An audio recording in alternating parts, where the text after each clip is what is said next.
যাই না, শেষে আমার জানটাই না চলে যায়। বললেন না, তুমি যাও, আমি আপনার বলছি যাও।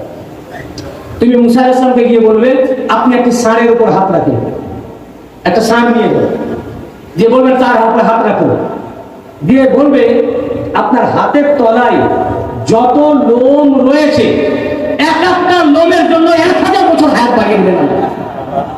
মরতে যখন আপনি চান না, এখন বেড়ে গেছে কিনা? 1012 না বাবু, ইন্তেকালের টাইম তো বেরিয়ে গেল, যার ফলে যে টাইম হায়াত এক্সটেনশন হয়েছে, তো 10 মিনিট হলেও 10 মিনিটও হয়েছে না। তো সেই ফেরেশতা মালাকুল মউত এসে বললেন, হে ভাই, সালাম দিয়ে জানালেন, দাঁড়িয়ে বললেন যে আপনি ষাঁড়ের পিঠে হাত রাখেন, আপনার হাতের তলায় কত লোম হতে পারে? যত লোম আছে এক একটা লোমের পরিবর্তে 1000 বছর হায়াত আল্লাহ তৈরি দিবেন। মুসা আলাইহিস সালাম জিজ্ঞাসা করলেন তারপর কি হবে? তো তারপর নও, তারপর নও, মৌত আসতেই হবে। না, মৌত আসতেই হবে। তখন বললেন তাহলে মৌত যদি আসতেই হবে তাহলে আর অতদিন থেকে না, তাহলে ঠিক আছে আমার জানতে হবে। অনুমতি দিলেন, কি দিলেন?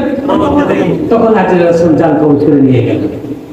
এই হাদিসটা তো মোল্লা পড়েনি, এর সারাও পড়েনি, এর ব্যাখ্যা গ্রন্থ এই হাদিস ইমাম বুখারী এবং ইমাম মুসলিম দুজনে রিওয়ায়াত করেছেন।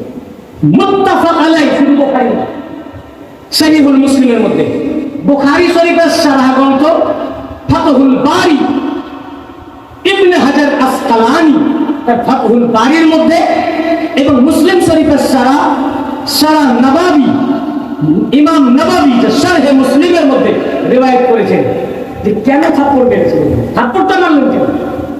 উনি তো বলেই দিতে পারতেন যে আমি এখন যেতে চাই না, তুমি ফিরে যাও। এই ব্যাখ্যা গ্রন্থে ইবনে হাজার আসকালানী ফাতহুল বারীতে ইমাম নবাবী শারহ মুসলিমে উল্লেখ করেছেন আজরাইল আলাইহিস সালাম মালাকুল মউত তিনি মুসা আলাইহিস সালামের ঘরে বিনা ইজাজতে প্রবেশ করেছেন। উনি ইজাজত না নিয়ে ওনার কাছে যাওয়ার জন্য মুসা আলাইহিস সালাম রেগে ওনাকে এক থাপ্পড় মেরেছেন। ইজাজত না নেওয়ার জন্য, পারমিশন না নেওয়ার জন্য বিনা পারমিশনে জান কবজ করতে দিয়েছেন।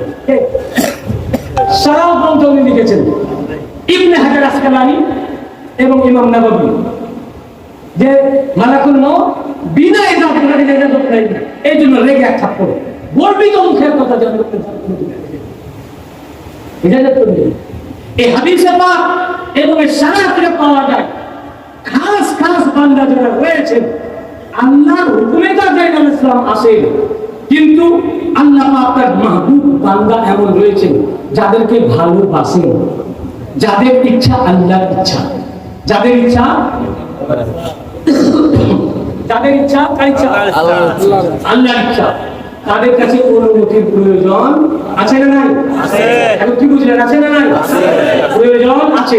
না থাকলে মুসা আলাইহিস সালামের মতো জালালি পয়গম্বর বা ওলির পাল্লাই পড়লে আবার একটা, হ্যাঁ, যদি এরকম জালালি হয়, বুঝতে পেরেছেন না? আর আহলে বাইত পাকের মর্যাদা কি? আহলে বাইত পাকের মর্যাদা সবারই উপরে। মাওলা আলীর মর্যাদা কি? সবারই। বলেছেন আমি যার মাওলা আলী তার মাওলা, আমি যার মাওলা তো রাসূল পাক সমস্ত পয়গম্বরদের মাওলা, মাওলা আলীও মাওলা না? আমি আগের বছর প্রায় জায়গায় এই হাদিস শরীফটা বলেছি যে রাসূল পাক সাল্লাল্লাহু আলাইহি ওয়াসাল্লাম কোরআন পাকে একটি আয়াত আছে যে একটি আয়াত আছে, ওই ঘর সমূহকে আল্লাহ সমুন্নত করেন যে ঘরে আল্লাহ তাসবিহ হয়, জিকির হয়। এই আয়াতের তাফসীরে সাহাবায়ে কেরামরা জিজ্ঞাসা করলেন, ইয়া রাসূলুল্লাহ, ওই ঘর সমূহ কি, কোন ঘর যেই ঘর সমূহে আল্লাহ জিকির হয়? তো আল্লাহ রাসূল সাল্লাল্লাহু আলাইহি ওয়াসাল্লাম বললেন, বায়ুতুহুম বায়ুতুল আম্বিয়া, ওই ঘরগুলো হচ্ছে আম্বিয়াদের ঘর, নবীদের ঘর।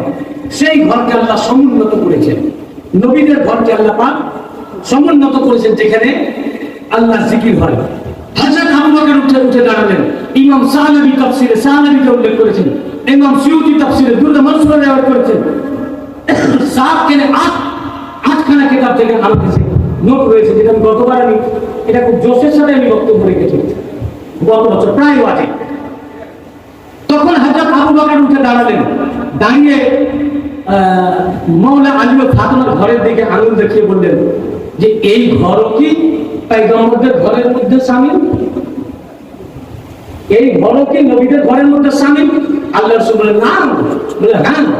পয়গম্বরদের ঘরের নাম তুমি কি বলছো? মিন আফাদিলিহা, এই জামা ইসমে তাফজিল, ইসমে সুবহানাল্লাহ ডিগ্রি হচ্ছে আফজাল। ফাজিলা, ফাজিলা থেকে এসেছে ফাজল, ফাজলের সুবহানাল্লাহ ডিগ্রি আফজাল, সর্বশ্রেষ্ঠ। তার বহু বচন আফাজিল। বললেন আলী ও ফাতেমার ঘর পয়গম্বরদের ঘরের সমতুল কি বলছো? বরং আলী ও ফাতেমার ঘর পয়গম্বরদের ঘরের চেয়েও বহু গুণে শ্রেষ্ঠ।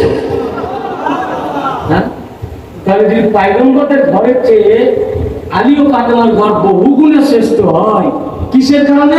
ওই ঘরে পয়গম্বর বাস করেন, এই ঘরে আলী ও ফাতেমা বাস করেন। তাহলে মৌলা আলী ফাতেমার মর্যাদা কোন জায়গায়? তাহলে মুসা আলাইহিস সালামের যদি এই মর্যাদা হয়, মানে কোন মওতের মুকাপ্পিতে মোকাবেলায়, তাহলে মৌলা আলী ও ফাতেমার মর্যাদা কোন জায়গায়? ইনাদের কাছে তাহলে কিরকম ইজাজত দরকার? বুঝতে পেরেছেন না? ইনারি ওলাগুলা হুজুর গাউসে পাকের থেকে কিরকম ইজাজত দরকার? এই জন্যই তো গাউস পাক বলেছেন তার কাসিদা, কাসিদায়ে গাউসিয়ার মধ্যে এবং আমাদের ওই সাজরা পাক, সাজরা পাকের প্রথমে এই লাইনটি লেখা আছে যে আমার যত মুরিদ ততক্ষণ পর্যন্ত মৃত্যুই হবে না যতক্ষণ পর্যন্ত তওবা না করবে এবং ঈমানে মুকাম্মাল না হবে। তাহলে মৃত্যুর সময় এসে গেছে, জাকানদানি হচ্ছে, জান কবর হবে, তওবা এখনো হয়নি। জান কবর হবে না, হবে নাকি? না, হুজুর বলসপাত দান করে রেখেছেন মালাকুল মউতকে, আমার এখনো তওবা নসিব হয় নাই। যতক্ষণ তওবা না করবে মউত ততক্ষণ ওয়েট করবে।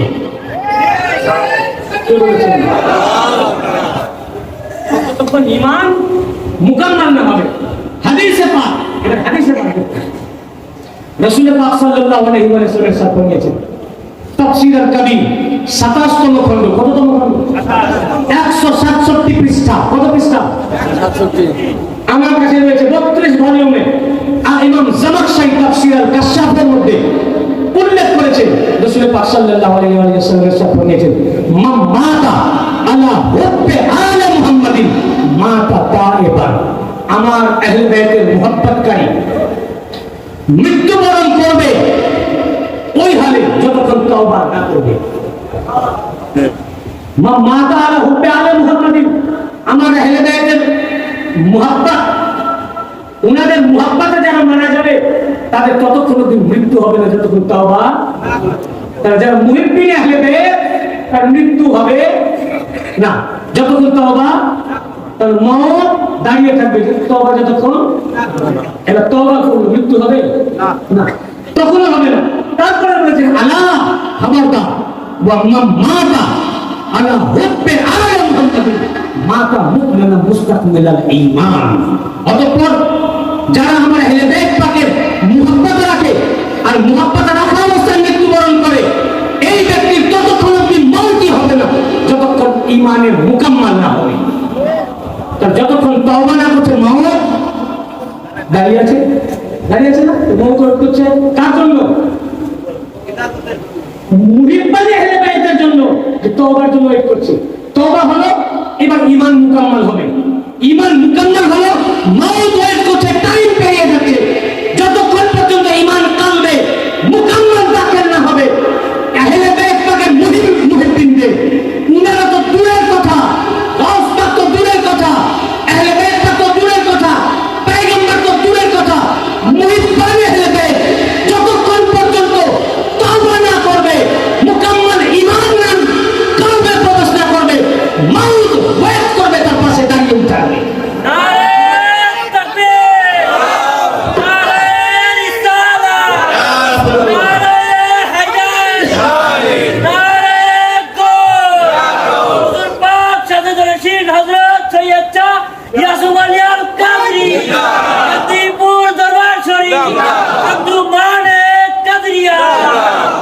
সহিহ বুখারী হাদিস এবং কোরআনে পাকের তাফসীর থেকে দেখা গেল খাস খাস কিছু বান্দা রয়েছে এবং খাস আহলে বাইত পাক রয়েছেন একটি ডকুমেন্ট, এটি দলিল, তাদের জন্য মৃত্যু অপেক্ষা করবে যতক্ষণ তওবা না হবে আর যতক্ষণ ঈমান মুকাম্মাল না হবে।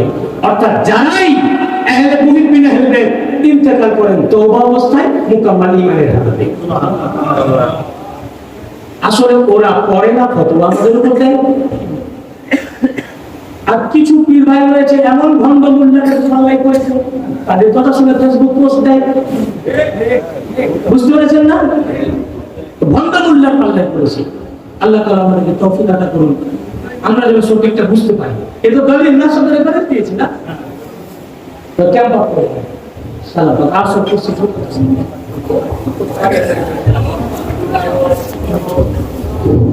Ya Nabi salam alaika ya Rasul salam